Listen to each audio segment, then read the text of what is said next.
A comenzar, por favor, 1 Corintios capítulo 5 y vamos a comenzar orando. 1 Corintios capítulo 5 y vamos a pedir que el Señor nos ayude en este tiempo. Vamos a tener. Señor, gracias te damos ahora mismo por este privilegio, Señor, de aprender un poco más sobre la epístola a los Corintios. Problemas, Señor, que estaban pasando en esta iglesia. Ellos estaban, tal vez por causa de falta de conocimiento, Señor, o algunas otras cuestiones bíblicas que tal vez ellos aún no tenían la palabra, ellos desconocían, Señor, y vivían de esta manera. Pero Pablo, Señor, gracias por la vida de Pablo, que les envía esta carta, tratando de instruirlos para que ellos puedan entender qué querías con la iglesia primitiva, Señor, y qué quieres con la iglesia hoy en día. Ayuda a nosotros a aplicarlo en nuestra vida, entenderlo, Señor, y ponerlo siempre para tu servicio. En el nombre de Cristo, amén. Muy bien. La semana pasada, vamos a empezar con, hace 2 semanas, en capítulo 4, nosotros estábamos viendo el asunto de, por así decirlo, bueno, ¿alguien sabe qué habla el capítulo 4? Lo vimos la semana pasada, los que estuvieron, a los que no estuvieron no hay problema, están pasada porque creo que no. Cuando vimos el capítulo 4, ¿alguien estuvo? No sé si se acuerdan de qué habla en general. Porque ¿saben por qué les pregunto esto? Porque no, al final nosotros no sacamos un tema. Normalmente sacamos un tema, el capítulo 4 no. Entonces, el capítulo 4, si tú ves el versículo 6, el versículo...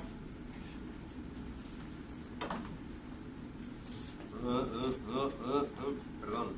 El versículo 6, sí.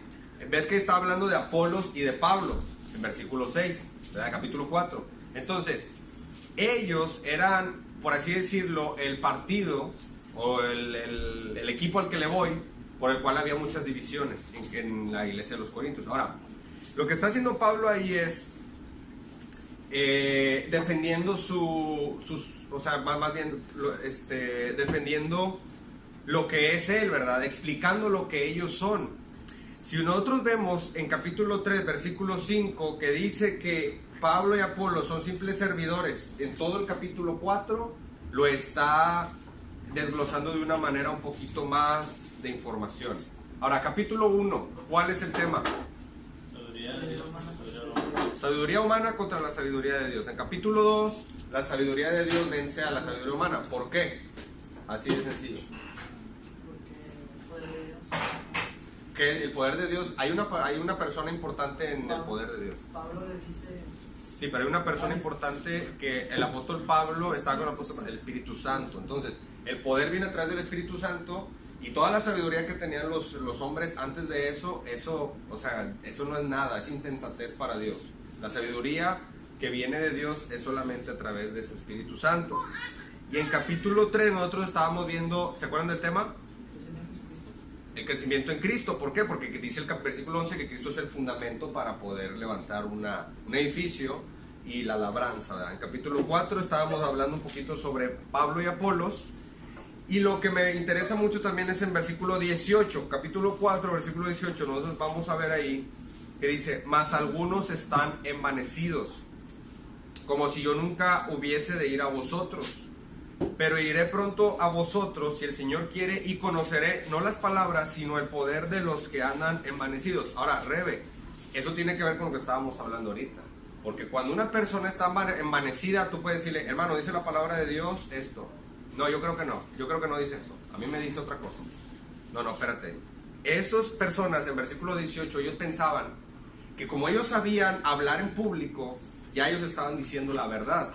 Ahora, estudiando un poquito ese tema, en los primeros años de la iglesia, chavos, quiero que tú entiendas que desde el año 500, 400 antes de Cristo, la filosofía pues despuntó. Y dentro de la filosofía también se practicaba mucho la oratoria. Había concursos de oratoria, concursos de retórica, concursos de lo que tú quieras. Entonces, esa tradición o forma de como por así decirlo, una competencia de quién habla mejor en público, se incrustó en las iglesias. Entonces, las iglesias primeras de los años 100, 200, 300, esas iglesias empezaron a competir entre unas con otras a ver quién era el mejor orador. ¿Sí? Entonces en versículo 18, cuando dice, mas algunos están envanecidos. O sea, ¿qué caracterizaba a estas personas? O sea, no era la verdad, no era la palabra de Dios. Entonces, dice Pablo, bueno, entonces cuando yo vaya a vosotros, en versículo 19, dice, voy a ver de ellos, no las palabras, cómo es que ellos hablan, cómo es que ellos levantan su voz y cómo utilizan la oratoria, sino voy a ver el poder. Y ese poder, ¿con qué lo conectas? Con el Espíritu Santo del capítulo 2. Ahora, tú entiendes por qué cuando tú quieras sacar una conclusión de un pasaje bíblico, tú tienes que entender el contexto de lo que está viendo ahí. ¿Por qué? Porque, por ejemplo, se utiliza mucho el pasaje que también está en Corintios, el de no os unáis con yugo desigual con los incrédulos. Y siempre lo quieren aplicar para un novio o una novia. Y eso no nada más se aplica ahí. O sea, en muchos aspectos de la vida. O sea, Cristo con Belial no tiene nada que ver. Es un polo opuesto. Pero siempre lo aplica para la novia o para el novio. Cuando en su contexto Pablo está hablando de otra cosa. Cuando tú lees tu Biblia tienes que, si tú dices, a ver, ¿qué está diciendo ahí? Bueno, ve el contexto inmediato, ¿verdad? Antes y después de lo que está diciendo, para que lo entiendas. Ahora, llegamos al versículo 20, bueno, ya dice que el reino de Dios no consiste en palabras, sino en poder de Dios. Y ese poder solamente lo da el Espíritu Santo, ¿verdad? Entonces, llegamos a capítulo 5, y en capítulo 5 empieza la segunda sección de lo que estaban pasando los corintios. De capítulo 1 al 4, ¿qué crees que es el tema fundamental? Pablo, Apolos, ¿a qué nos referimos? Divisiones, está viendo un montón de divisiones porque los corintios unos querían más a Apolo, otros a Pablo, y otros al pastor, y otros así, ¿verdad? Entonces no estaban unidos, de capítulo 1 al 4. En capítulo 4 les dice, bueno, señores, mi conclusión es la siguiente, no me sigan, a mí no me sigan, mejor imítenme, ¿verdad? Esa es la conclusión. Nosotros somos simples siervos, nosotros no somos a la altura de Dios, o sea, nosotros servimos a Cristo y se acabó. Entonces llega a capítulo 5 y hay un problema fuerte de moralidad sexual. Entonces, 1 Corintios capítulo 5, de versículos 1 al 5, pueden ver en su pantalla, del 1 al 5 lo podemos dividir como una evaluación y expulsión, ¿sí? Expulsión de una persona de la iglesia. Las iglesias pueden expulsar a sus miembros, ¿sí? Ahorita vamos a ver, o sea, cómo está ese asunto. Había dos problemas fuertes aquí. Juicio, ustedes pueden ver aquí que habla de cuál es el problema, está en amarillo. Fornicación, pero todavía aún está más fuerte esto. ¿Y sabes por qué cayeron en fornicación? Porque estaban envanecidos. O sea, cuando si la misma Biblia, la palabra de Dios te dice, esto hay que cambiar en tu vida, o un hermano te exhorta, o un hermano, una persona a ti con la misma palabra de Dios te dice, amigo, esto, lo otro, pero tú crees que sabes todo y que tú eres más sabio que el Espíritu Santo, entonces, y no haces lo que la palabra de Dios dice, entonces tú eres una persona envanecida. O sea, vano, algo que se esfuma, algo que de repente está y ya no está. Entonces, ¿qué está pasando aquí? Que ellos están envanecidos. Por esa razón cayeron en pecado, ¿ok? Entonces ahí comenta un poco sobre si tú ves el versículo 2 ahí dice, ¿no deberíais más bien haberos lamentado? Si lo ven en el versículo 2 dice, y vosotros estáis envanecidos, ¿no deberíais más bien haberos lamentado para que fuese quitado de en medio de vosotros al que cometió tal acción? O sea, ¿qué está pasando en la iglesia? O sea, yo estoy viendo que mi hermano y mi hermana están teniendo un problema muy fuerte de ese pecado en específico, y todos estamos como si no pasara nada. Estamos normales, sabemos que tú estás mal y que estás allí, pero ahí te sigo dando tu ministerio y tú sigues colaborando, tú sigues trabajando. La iglesia no hace nada, la gente hace como que, sí, pues estos andan así, pero no pagan. O sea, si allá había un problema ahí fuerte de divisiones, imagínate todavía agregarle otro pecado más. Entonces, el versículo 1 nos enseña que, dice Pablo, dice, de cierto se oye que hay entre vosotros fornicación. Dice, de cierto se oye. ¿Por qué? Porque Timoteo y Silas y los que estaban ahí llegaron a Corinto y dijeron, Pablo, ya están sufriendo con esto. En Éfeso, perdón. Oye, ya están pasando por esto. Unos dicen que tú eres el bueno, otros dicen que es Apolos. Y sabes, un hermano le quitó la esposa a su papá. Te lo digo porque dice el versículo 1, de cierto se ve que hay entre vosotros fornicación, y tal fornicación cual ni aún se nombra entre los gentiles, tanto que alguno tiene la mujer de su padre. Entonces, es un problema de incesto. Y no es que le quitó, le dijo, bueno, voy a hacerle a mi novia, nada más para agarrarla de la mano. No, le quitó la mujer a su padre para fornicar. Porque es lo que dice el versículo 1, lo dice en varios versículos. ¿De acuerdo? Entonces, con el versículo 2 nosotros nos damos cuenta que la iglesia es que, oye, no deberían ustedes estarse lamentando de lo que está sucediendo. Le dice Pablo, dice, eso está mal. Bueno, es un problema que estaba teniendo la iglesia. Incesto, pecado peor que los paganos, porque si tú ves ahí, versículo 1, dice que ni aún se nombran ¿dónde? Los gentiles, o sea, aquellos que no conocen a Dios, aquellos que no saben, ni ellos hacen eso. O sea, si te das cuenta, dice Pablo, ni ellos hacen eso y ustedes lo hacen, amigos. O sea, hay un problema de incesto fuerte. Y ellos están envanecidos, es como una apatía, ¿verdad? Tú me podrás decir lo que tú quieras, pero yo creo que Dios me dice esto.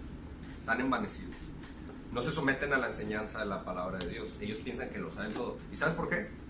Porque son griegos.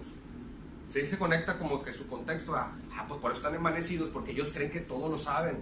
O sea, imagínate que en esta sala estuviéramos puras personas con doctorados y pensamos que todos lo sabemos. ¿Sí? Pero, y como vienen, no, es que sabes que es tan sencillo que dice la palabra de Dios que esto no es así. ¿Cómo? ¿Estás loco tú? ¿Qué te pasa? O sea, es una persona envanecida. ¿Tiene una pregunta hasta aquí alguien? ¿No? Estamos en los primeros versículos, estamos viendo un poquito sobre lo que está pasando ahí. Ahora, es interesante estas palabras, mira, que esa persona fuese quitado de en medio de vosotros, o que sea entregado a Satanás. Está interesante, ¿verdad? Ahorita vamos a hablar de eso. Hay una evaluación de versículo 1-5, vamos a evaluar lo que está sucediendo y en ocasiones a expulsar. Hay un juicio. Y esta persona que estamos viendo aquí se llama a sí mismo hermano. Ahorita les voy a mostrar algunos versículos que probablemente esta persona no tenía nada que ver con Dios. Y ahorita vamos a llegar a esa conclusión que en la iglesia a veces se incrustan algunos que se dicen ser hermanos, pero nada que ver con Cristo. Entonces, esta persona se llama a sí mismo hermano, pero en realidad es hermano. O sea, su forma de vivir es que en realidad es un hermano en Cristo. Ese es un problema que estaba pasando en la iglesia. Si tú ves aquí, versículo 1, versículo 2, versículo 3, no dice que el hermano, ¿sí lo ven? O sea, dice el versículo 1, alguno. Dice el versículo 2, es el que cometió tal acción, al que tal cosa ha hecho, el tal. No dice, como Gálatas 6, que dice, si alguno es sorprendido en alguna falta, ustedes que son espirituales, restaurarle. No dice eso. Dice el alguno, el tal, el que dice el que cometió tal acción. No dice el hermano que cometió tal acción. ¿Sí? O sea, ¿por qué? Porque el que es hijo de Dios, acabo de leer ahorita una publicación que decía así como que entre más estás con Dios, más tristeza te va a dar tu pecado. Algo así decía. Paráfrasis. O sea, entre más tú estás con Dios, el momento que tú pecas, el Espíritu Santo te redarguye y dices, no, ¿qué hice? O sea, y hay un arrepentimiento, porque solamente eso viene por parte de Dios. Cuando una persona insiste en pecar, yo no quiero decir que no sea salva, pero por lo menos esa persona que estaba ahí en Corinto, Pablo como que dice, bueno, pues, tal vez él no, ¿verdad? Entonces, mira, versículo 13. Del versículo 13 que dice, porque a los que están afuera Dios juzgará, quitad pues a ese perverso de entre vosotros. O sea, sí me explico. O sea, ese no le dice ese hermano que está pobrecito, está en pecado, no, a ese perverso. Entonces a mí me muestra este pasaje en 1 Corintios 5 que dentro de la iglesia en ocasiones hay algunos que se dicen ser hermanos pero no lo son, por su forma de vida, por su forma de ser, porque en ocasiones tal vez tú le quieres mostrar algo con la palabra de Dios pero no lo acepta, tal vez viven perversidades. O sea, fíjate ese ejemplo, o sea, ¿cuántos años ha de haber tenido su papá? ¿Cuántos años de haber tenido esa mujer? era mucho mayor que él, seguro, ¿verdad? Entonces le quitó la esposa a su papá. O sea, eso es como que no. O sea, no lo hace ni allá afuera, ¿verdad? Entonces, de esta manera es lo que estamos viendo de los primeros versículos. Una pregunta hasta aquí. ¿Nadie? Bueno, pero no tiene mucho que ver. ¿En ese tiempo se tenía varias esposas o no? Solo una. Bueno, siempre, sí, pues ha habido poligamia, y sobre todo con los corintios. Ahí, pero no es que Dios lo... O sea, no lo es fomente. necesariamente era su mamá. No, probablemente no era su mamá, porque dice, tiene la mujer de su padre. Así dice el versículo 1. Tiene la mujer de su padre.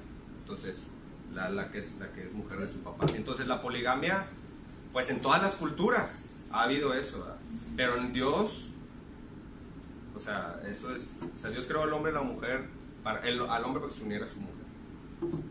Entonces, ¿está bien? Sí. Sí. Ok. Entonces, mira esto, versículo 2, 3 y 7 en adelante dice, quitar, entregar a Satanás. O sea, imagínate que yo diga, a este hermano lo vamos a entregar a Satanás. O sea, ¿qué significa eso?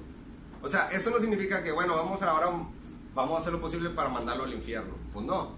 Significa, ¿sabes qué? Entregarlo a Satanás porque a lo mejor él es un hijo de Satanás. ¿Tú estás de acuerdo que unos son hijos de Dios y otros no, verdad? O sea, hay dos familias. Entonces, entrégalo a Satanás hay que expulsarlo de esta iglesia porque esta persona aquí va a hacer un desbarajuste.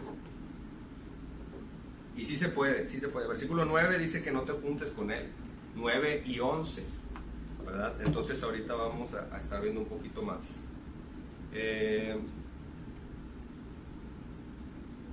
Si tú ves el versículo 3, ahí viene la palabra juicio. También habla de el ser juzgado. Esa persona tiene que ser juzgada. Todos vamos a ser juzgados en algún momento, pero delante del Señor. Entonces, dice el versículo 5, el tal se ha entregado a Satanás para destrucción de la carne. Y dice, ¿qué más? A fin de que el espíritu sea salvo en el día del Señor Jesús. Muy bien, entonces que prácticamente tiene que haber una separación. Es lo que está enseñando el versículo 5, que tiene que haber una separación. Mira, yo te voy a decir una cosa. Por eso hay iglesias con muchas denominaciones, ¿sí? ¿Por qué? Porque ellos algunos quieren practicar la separación bíblica. Y la separación bíblica es de que, ¿sabes qué? Pues yo no me junto, o esta iglesia no se junta con aquella, pues porque esta predica mentira, ¿verdad? O tienen sus prácticas que no, pues tal vez no van acorde a la palabra de Dios. O sea, yo me separo en ocasiones tal vez de aquellos que están aferrados, que quieren hablar en lenguas, están aferrados, que Dios habla en sueños. Mejor me separo, porque imagínate que vayamos a un campamento, todos nosotros con una iglesia donde se revuelcan, saltan y todo. ¿Cómo va a ser la alabanza? Aunque nosotros llevemos la alabanza, ¿qué van a hacer ellos? ¿Y qué va a provocar en ti? Entonces, hay una separación bíblica, eso debemos de entenderlo, que hay gente que está envanecida, que no predica la verdad. Entonces, no debemos juntarnos. Quitar de en medio de nosotros. Muy bien, vamos a ver versículos 6 al 8. Habla un poquito sobre la levadura y la masa. ¿De acuerdo? Dice el versículo 6. No es buena vuestra jactancia. ¿No sabéis que un poco de levadura leuda toda la masa? Limpiaos pues de la vieja levadura para que seáis nueva masa, sin levadura como sois. Porque nuestra Pascua, que es Cristo, ya fue crucificada por nosotros. Así que celebremos la fiesta no con la vieja levadura, ni con la levadura de malicia y de maldad, sino con panes sin levadura, de sinceridad y de verdad. Ahora, vamos a hablar un poquito de los panes. Normalmente la levadura, a ver si, no sé si algunos sepan para qué sirve la levadura. Como el almidón, vaya, como algo así, ¿verdad? Entonces, en la antigüedad, por las leyes de Dios, ellos cuando sacrificaban algo en las cuestiones del templo, ellos tenían que ofrecer el pan sin levadura. No podía estar con levadura. Entonces, lo que está tratando de decir ahí es que si viene una persona que trae una levadura, que es eso, o sea, una persona que vive en rebeldía, o sea, una manzana podrida va a pudrir a todas. ¿Sí? O sea, que te puede influenciar a ti para la maldad, porque aquí dice la levadura de malicia y de maldad. Sí, ven el versículo 8. Así que celebramos la fiesta no con la vieja levadura. ¿Y cuál es esa vieja levadura? Ni con la levadura de malicia y de maldad, ¿verdad? Entonces eso es lo que está enseñando ahí. Ahora, el pecado es como una levadura. El versículo 7b y el 8 nos muestra que nuestra Pascua o demanda pan sin levadura. La Pascua es pues prácticamente la celebración de la liberación del pueblo de Israel del Éxodo, ¿de acuerdo? Entonces esto celebraban ellos y era una fiesta que ellos estaban teniendo. Ahora, si ustedes pueden ver aquí, en amarillo pueden ver que está hablando que debemos limpiarnos de esa gente. Limpiados, dice la levadura, la masa, la vieja levadura, la nueva masa. Entonces, es decir, que él está comparando, está haciendo una ilustración con los panes. Así como los panes son sin levadura en el Antiguo Testamento, pues así de esa manera nosotros tenemos que vivir, ¿verdad? Quita la vieja levadura. ¿Y cuál es la malicia, la maldad y todo eso? ¿Tienen preguntas hasta aquí? Muy bien. Haciendo referencia a expulsar a los miembros malos, o sea, quitar. Sí, o sea, esta persona ni siquiera es miembro. Si fuera miembro de Cristo, se arrepintiera, viviera en santidad, tratara de decir, oye, sí es cierto, ¿verdad? O sea, ¿tú crees que una persona que tiene el Espíritu Santo diría, pues bueno, como que me gusta la mujer de mi papá, la madrastra? Imagínate.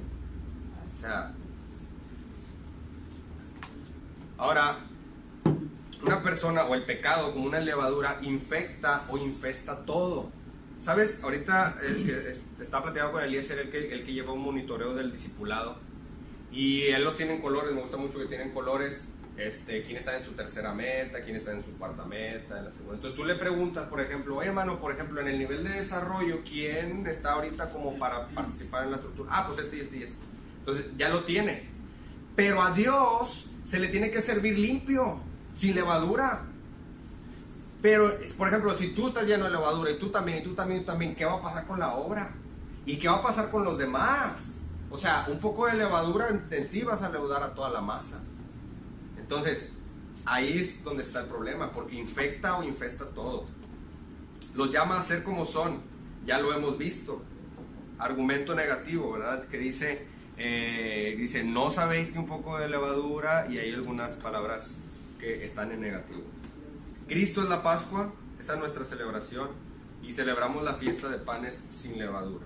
Entonces, yo creo que tú entiendas que de versículo 1 al 5 nos está enseñando, nos está diciendo el problema que está pasando la iglesia de los Corintios. Y ¿sabes una cosa? También puede pasar aquí. O sea, por eso Dios permitió que eso esté escrito ahí. Porque las iglesias en 2000 años después de eso pueden estar pasando por algo así. Y no nada más, o sea, como que Pablo está poniendo el ejemplo más que no manches, o sea. Pero en ocasiones hay cualquier cosa de incesto o de fornicación o de problemas sexuales en la iglesia local. Y sabes una cosa que es un poquito peorcita, que el enemigo ataca más a los jóvenes. ¿Tú crees que a lo mejor con un hermano de 75 años el enemigo lo va a tentar con cuestiones sexuales? Puede ser. Pero un hermano de 75 años tal vez lo que quiere es tener salud, ¿verdad? O sea, pero a los jóvenes, el enemigo lo sabe y a los jóvenes los ataca de esa manera. Entonces hay muchos problemas de eso, ¿verdad? Un poquito de la aplicación de esto. La aplicación aquí es separarse. Y la separación ahorita la vamos a ver, porque en ocasiones las iglesias entienden que la separación bíblica es: te elimino de mi Facebook, y te elimino de mis redes sociales, y te elimino de mi vida. O sea, a veces pensamos que es eso, la separación del hermano que está en pecado, ¿verdad? Y no es tanto así. En versículo 9 hay un mandato. Yo creo que vayan ahí. ¿Alguien lo puede leer, por favor, el versículo 9? Os he escrito por carta que no os juntéis con los fornicarios. Ahora, lo interesante es que le dice que no se junten con los fornicarios. Pero el versículo 10 dice, no absolutamente con los fornicarios de este mundo. Dice, o con los avaros, o con los ladrones, o con los idólatras, pues en tal caso os sería necesario salir del mundo. Ahora entendemos que tal vez tú tienes un amigo o amiga en tu escuela, en tu trabajo, en lo que sea, que tal vez es un avaro, un ladrón, un idólatra o un fornicario, pero no por eso va a decir, no, pues ¿sabes qué, amiguito? Por favor, vamos a pedir al director de esta compañía que por favor ponga aquí algo, porque yo no puedo juntarme contigo, porque tú eres un tal, eres un fulano de tal, ¿verdad? Eso no está hablando de eso, lo está aclarando aquí.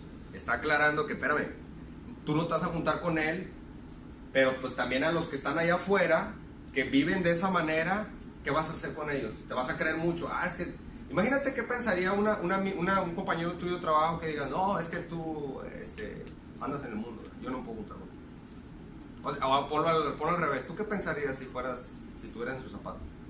Que sangrón, y que ya se cree muy aleluyo, y que imagínate que otra persona viene y le dice, oye, Cristo te ama y quiere salvarte. No, ¿para qué vamos a hacer como de sangrón, de creído, de lo que sea? Bueno, eso no está enseñando la Biblia, ¿verdad? De separarse totalmente de esa persona. Ahorita vamos a ver un poco sobre ello. O sea, sí nos podemos juntar con ellos, pero también para testimonio. Exacto, para que ellos vengan a los pies de Cristo. Ahora, ¿cómo voy a separar a una persona? Una persona dice, vive en rebeldía, vive en pecado, y esa persona no entiende, incluso puede llegar hasta ser expulsada, porque Pablo así lo está diciendo. Esta persona le va a hacer más daño que bien. ¿Sí? Víctor, ahí para apoyar ahorita lo que dice, hablando de separación, recuérdense que es ser santo, es apartado del pecado. Esa es la separación. Entonces la separación es en cuanto a las cosas que nosotros hacemos. Si ellos hacen algo malo, yo no lo hago. Exacto. Yo no lo comparto. Entonces eso es separación. Dejar de hacer lo que ellos hacen. Exacto. No en cuanto a relación, porque obviamente, y nuestro testimonio es el que va a llegar a alcanzar a ellos, porque las mismas situaciones que ellos vivan, uno la va a ver de una manera diferente, poniendo nuestra confianza obviamente en Dios. Entonces, esa es la parte de la separación. Ahí habla del pecado. Así, No exactamente. es de la persona, es del pecado. Así es, o sea, nosotros no podemos, bueno, como nosotros somos débiles, frágiles, no quise decir débil, quise decir frágil, porque la Biblia dice que las mujeres, como vaso más frágil, el hombre también es frágil, nosotros necesitamos de Dios. Entonces tú no te vas a poner a las patadas con el pecado, o sea, por así decirlo, no os juntéis con ellos, haz de cuenta que, te voy a dar un ejemplo. Una vez una persona, estábamos en un lugar así, y la persona tenía poco de ser creyente en Cristo, y la persona se soltó a decir una mala palabra. Ahora, las personas que estábamos ahí nos dijeron, no, ya rúmbale, todo aquí separación, ya de aquí. Lo que yo vi que hicieron todos es enmudecer. O sea, tampoco se rieron, porque se supone que lo que él iba a decir era un chiste, para que nos riéramos, pero era un chiste que pues no, pues como que no, ¿verdad? O sea, un poquito, una mala palabra y un poquito altisonante. Entonces la gente enmudeció, se cayó, y como que él se dio cuenta que ellos no estaban de acuerdo con lo que él hizo. Esa es la separación bíblica. O sea, ¿sabes qué? Yo no comparto esa práctica que tú tienes, ¿verdad? Entonces, eso es lo que nos está diciendo el versículo 10. Vamos por favor ahí otra vez. Dice el versículo 10: no absolutamente con los fornicarios de este mundo. ¿Quiénes son esos? Los que están afuera, ¿verdad? Los que no son ni de cristianos. Dice, o con los avaros, con los ladrones, con los idólatras, pues en tal caso sería necesario salir del mundo. Pues ¿para qué estamos aquí? Dice el versículo 11: más bien os escribí que no os juntéis con ninguno que, llamándose hermano, fuere fornicario, o avaro, o idólatra, o maldiciente, o borracho, o ladrón, con el tal ni aún comáis. O sea, ¿sabes por qué? ¿A qué se refiere esto? O sea, hay una línea muy delicada en este asunto. ¿Por qué? Es decir, no, pues es que tenemos una reunión de trabajo, pero no podemos comer los dos juntos, porque la Biblia dice que no puedo comer con un fornicario como tú. O sea, tampoco se trata de eso, ¿verdad? O sea, yo no voy a participar de lo que tú haces. Al contrario, si hay una persona que es hermano en Cristo, aquí en la iglesia, y está aprendiendo, yo creo que aquí me da a entender cuando yo me convertí a Cristo, todavía trae los rudimentos pasados, todavía tal vez esta persona piensa de como pensaba en el mundo, tal vez habla como hablaba antes, pero pues ya no por eso lo voy a expulsar. Pero sí, dice la Biblia, al que se dice ser hermano, dice el versículo que es el 11, llamándose hermano. ¿Y a quién se refiere ahí?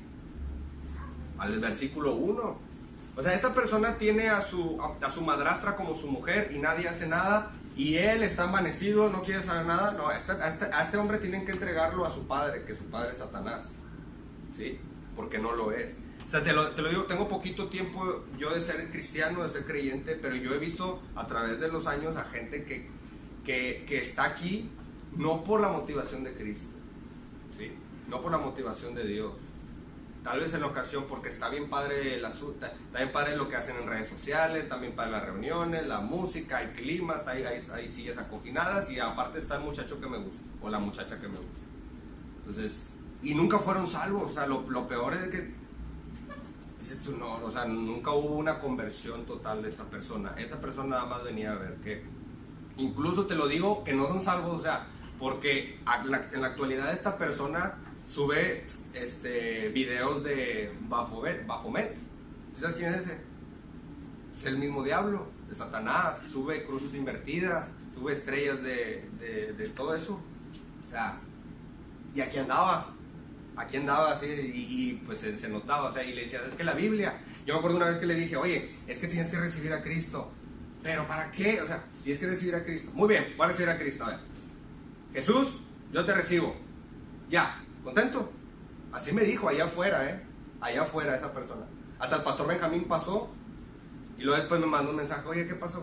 No, pues, y entonces aquí andaba esa persona, y ¿qué crees que va a enseñar la Biblia de eso? No te juntes con eso, ¿verdad? Sí, más o menos, sí. Muy bien.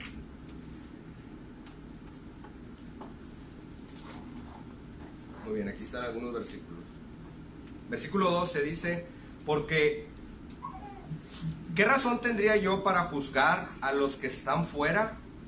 ¿No juzgáis vosotros a los que están dentro? Porque a los que están fuera, Dios juzgará. Quitad pues a ese perverso de entre vosotros. Entonces estamos teniendo un problema fuerte aquí porque lo está comparando con los de afuera. Esta persona me llama mucho la atención porque al parecer no es cristiano y no le interesa nada que ver con Dios, ¿verdad? Porque habla de los de afuera, los del mundo. A él expúlsenlo, a él entréguenlo a Satanás, al que hizo tal acción en la iglesia. Entonces, de esta manera es como lo vemos, ¿verdad? Entonces aquí vemos nosotros que hay una responsabilidad de cada uno de nosotros. Que tengas tu cuidado. No quiero utilizar la palabra tanto juntarse, porque a veces tu mamá te dice, no te juntes con esa, no te juntes con aquel, no te juntes con la chusma. Pero no es de salir a pasear, a estar muy, muy padre, no. Juntarse a tener una relación porque se supone que tú y yo fuimos llamados a la comunión entre unos con otros, la coinonía. Tú y yo, ¿por qué venimos al culto? Porque si lo podemos ver en Facebook Live, porque Dios quiere que la iglesia esté unida, que esté en amor, que los unos a los otros oren, los unos por los otros, que si uno está pasando por esto, los otros sea edificado por otros, que la iglesia pueda tener comunión. Eso es importante. ¿Sabes por qué? ¿Cuál es la segunda meta del discipulado? En la relación con los demás, porque eso es importante. Dios quiere que la iglesia esté unida. Entonces, esa comunión que se tiene con ellos no significa que lo voy a eliminar de mi Instagram, ni mi Facebook, ni todas mis redes sociales. Al contrario, si yo lo tengo en mis redes sociales, yo le voy a demostrar por mis redes sociales que Cristo es real y puede ser que se convierta a Cristo algún día. Entonces, esa es una responsabilidad que nosotros tenemos. Versículo 1 al 5, hay un problema de fornicación ahí fuerte. Versículo 6 al 8 dice que ese pecado es como la levadura, que si lo siguen permitiendo en la iglesia, de rato sigue el otro, el otro se va a ir también a la fornicación, y luego el otro, y luego el otro, y luego el otro, y ya tenemos un fornicadero aquí. Ya no somos una iglesia, ya somos más que nada vivir en paganismo. Esos versículos 6 al 8 y versículo 9 al 13, ¿cómo voy a reaccionar yo? ¿Cómo voy a vivir yo? ¿Verdad? No, dice, no te juntes con los fornicarios, pero no absolutamente con todos los fornicarios, ¿verdad? Porque allá afuera algunos necesitan de tu testimonio. ¿Alguien tiene una pregunta hasta aquí? Porque voy a acabar. ¿No? Muy bien. ¿Cuál va a ser entonces el tema de capítulo 5? Separación bíblica. ¿Cómo ven? ¿Qué les parece? ¿Qué le pondrían? ¿Qué tema le pondrían al capítulo 5? ¿Verdad? Separación de la levadura. Entonces, ¿cuál es el tema del capítulo 1? El 2. ¿Y el 3? Crecimiento en Cristo, ¿verdad? Sí, capítulo 4 lo vimos hace rato. El de los partidos. Sí, pues el juicio a los servidores, ¿verdad? O sea, prácticamente es, el capítulo 4 significa que Dios va a juzgar a todos los pastores, misioneros, maestros, todos los líderes de las iglesias, tú no. ¿Sí? O sea, si lo quieres ver, lee el capítulo 4, ahí están los versículos 3, 4 y 5. O sea, tú no los juzgas.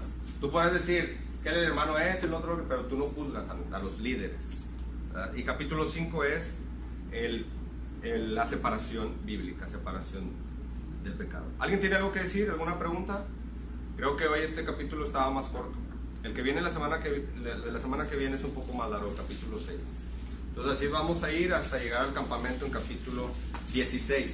Espero que te memorices todos los temas, porque cuando tengamos nuestra dinámica ya...